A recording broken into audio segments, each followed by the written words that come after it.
Welcome back to T-Coder. Saya Tejo Buah, dan di video kali ini kita akan melanjutkan pembahasan kita mengenai CSS. Nah, topik kita kali ini yaitu selector. Di video sebelumnya kita sudah membahas mengenai selector ini ya. Jadi selector ini berfungsi untuk menyeleksi bagian mana pada HTML kita yang akan kita beri style. Nah, supaya lebih jelas kita akan langsung saja ke prakteknya ya. Di sini saya sudah menyiapkan satu halaman HTML yang sudah dihubungkan ke dalam file CSS. Nah, yang ini ya. Jadi kira-kira bentuk halaman HTML-nya seperti ini. Nah, di sini kalian sudah lihat ya. Jadi selektor itu bisa kita bagi menjadi 4 bagian ya. Yang pertama ada elemen, lalu ada class, lalu ada ID, lalu ada complex selector. Di sini juga saya sudah cantumkan referensi untuk belajar tentang selector ini. Nanti linknya akan saya taruh di deskripsi di bawah juga. Nah, sekarang kita akan masuk ke selector element. Jadi selector element ini di video sebelumnya kita sudah menggunakannya juga ya, yaitu body, lalu kita beri background color. Misalnya kemarin itu black ya, lalu colornya, warna tulisannya ya, adalah white ya. Jadi kalau kita lihat di browser, kita refresh, nah sudah ya. Nah, jadi selector elemen ini istilahnya kita mengambil elemen dari HTML, kita jadikan selektor. Nah, contohnya yang lain adalah misalnya nih, kita ingin membuat H1 ini menjadi lebih besar tulisannya ya. Kita bisa ambil elemennya H1 ya, H1, lalu kita buat font size-nya misalnya 72 pixel. Kita lihat di browser. Nah, jadinya ukuran dari H1 ini menjadi lebih besar lagi. Nah, kira-kira seperti itu untuk selector element. Ya, gampang aja ya. Nah, sekarang kita akan masuk ke selector class.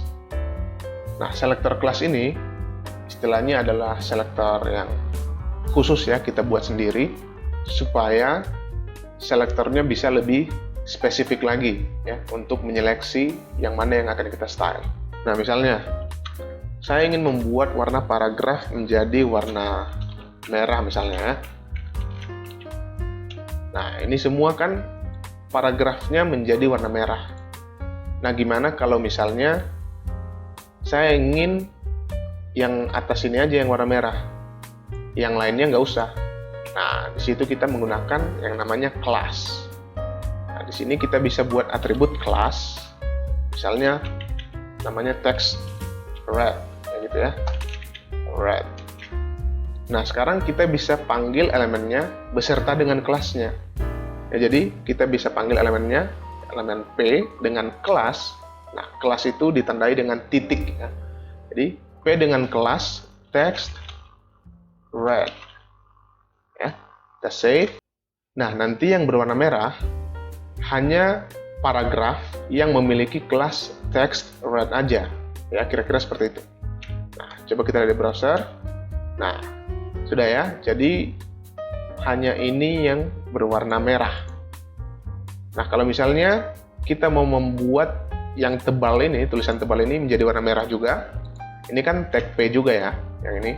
Nah, kita bisa panggil kelasnya lagi, ya. Kita bisa buat kelasnya lagi, text red, ya. Kita lihat di browser, kita refresh. Nah, bisa ya, jadi warna merah semua. Nah, kalau misalnya kita mau buat ini juga berwarna merah, kita nggak bisa buat seperti ini, kita nggak bisa buat text red. Kenapa?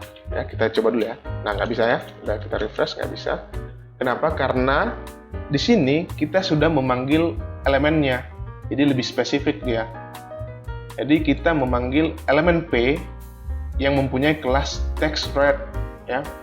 Nah, H1 tidak memiliki style seperti itu. Ya, kalau mau kita bisa buat H1 dengan kelas text red juga. Lalu kita buat color red ya, baru dia berubah. Nah, tapi kita bisa meminimalisir penulisan ini supaya lebih simple lagi ya. Jadi kita bisa aja hapus ini.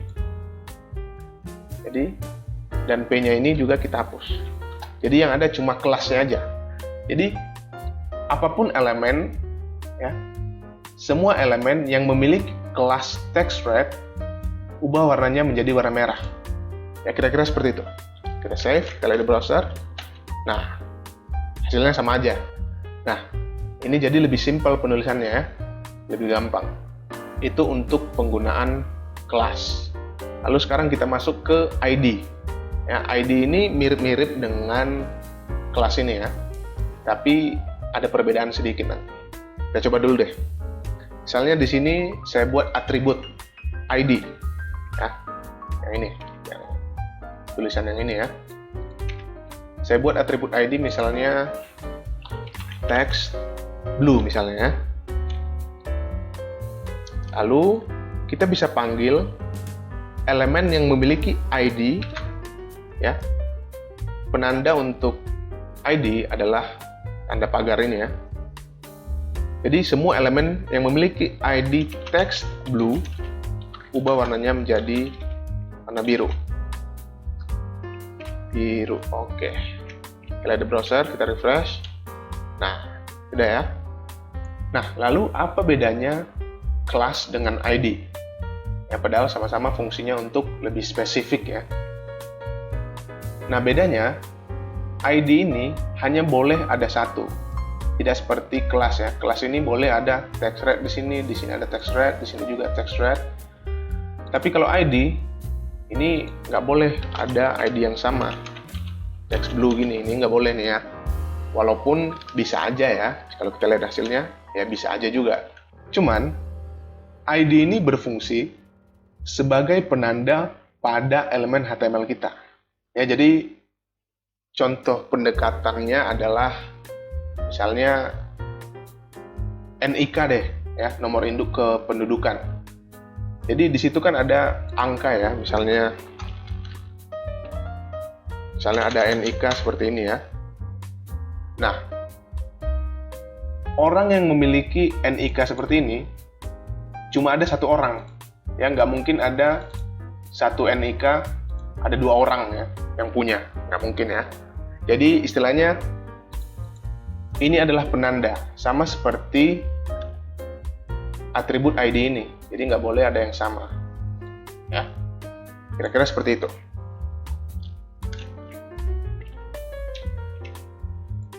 Nah, sekarang kita akan masuk ke complex selector. Nah, complex selector ini adalah gabungan dari elemen, kelas, dan ID, dan kombinasi antara teknik-teknik selector yang lain. Contohnya, ini bisa kita hapus dulu ya.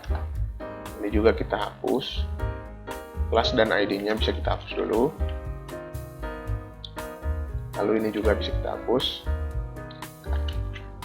Kita ingin membuat H1 dan P, misalnya warnanya merah gitu ya.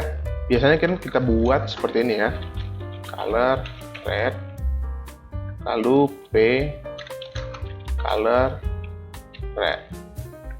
Ya seperti itu ya, lihat browser. Nah, biasanya kita buat seperti ini, atau seperti tadi ya, pakai class. Nah, tapi kita juga bisa meringkas ini kita bisa hapus, lalu kita tambah koma, lalu P. Ya, istilahnya koma ini adalah dan. Ya, coba kita save. Nah, hasilnya sama aja, sama seperti kita menggunakan kelas tadi. Tapi ini lebih simpel lagi ya, kita tidak perlu menggunakan kelas di sini lagi. Ya, kalau tadi kan kita pakai kelasnya lagi ya, di satu-satu elemen kita buat kelasnya. Tapi kalau ini udah langsung semuanya ya. Kita juga bisa menggabungkan elemen, kelas, dan ID-nya. Ya, misalnya kita buat di sini ada kelas ya, di sini deh. Kita buat kelas border black misalnya ya. Lalu sini kita buat ID misalnya. Sebenarnya sih untuk CSS nggak usah pakai ID ya, lebih cocok pakai kelas. Jadi kita pakai kelas aja lah ya. Misalnya kelasnya text yellow, jangan yellow deh, text blue aja. Oke.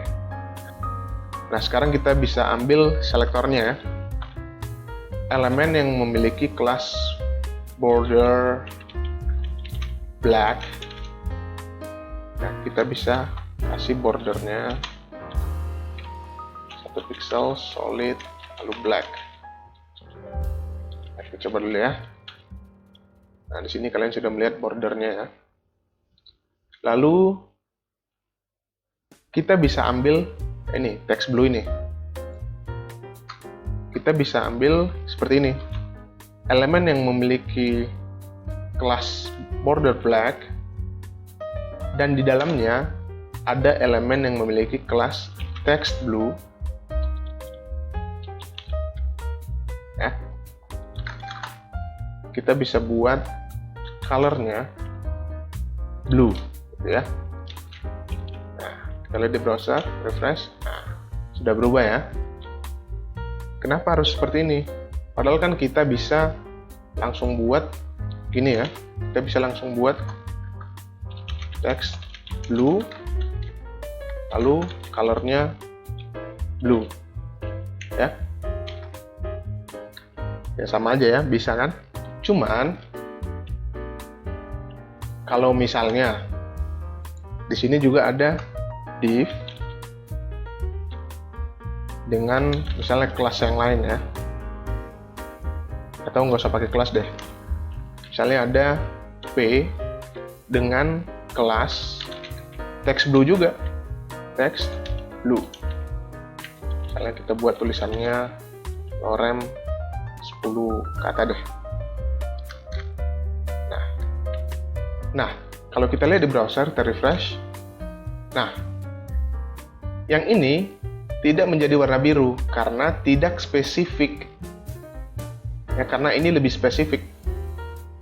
Walaupun dia memiliki kelas text blue, tapi yang dipilih di sini adalah yang memiliki kelas text blue di dalam elemen yang memiliki kelas border black. Ya, kecuali kalau misalnya kita buat di sini kelasnya border black juga, nah, baru dia berwarna biru. Nah, itu bedanya ya. Nah, kira-kira seperti itu untuk kompleks selector. Nah, sebenarnya masih banyak lagi selektor yang bisa kalian pakai ya, dengan berbagai teknik dan kombinasinya. Tapi kalau kita bahas semua satu-satu ya, nanti videonya kepanjangan. Jadi, supaya mempersingkat, kalian bisa mengunjungi w3school.com. Nah, di sini kalian bisa melihat berbagai macam selektor. Nanti linknya akan saya taruh di deskripsi di bawah ya, supaya kalian bisa lihat juga. Nah, itulah pembahasan mengenai selektor ya. Mudah-mudahan kalian paham. Kalau ada yang masih belum paham, silahkan ditanya di kolom komentar ya. Jadi sampai di sini dulu videonya. Saya Theo Sibuan, T-Coder, sign out.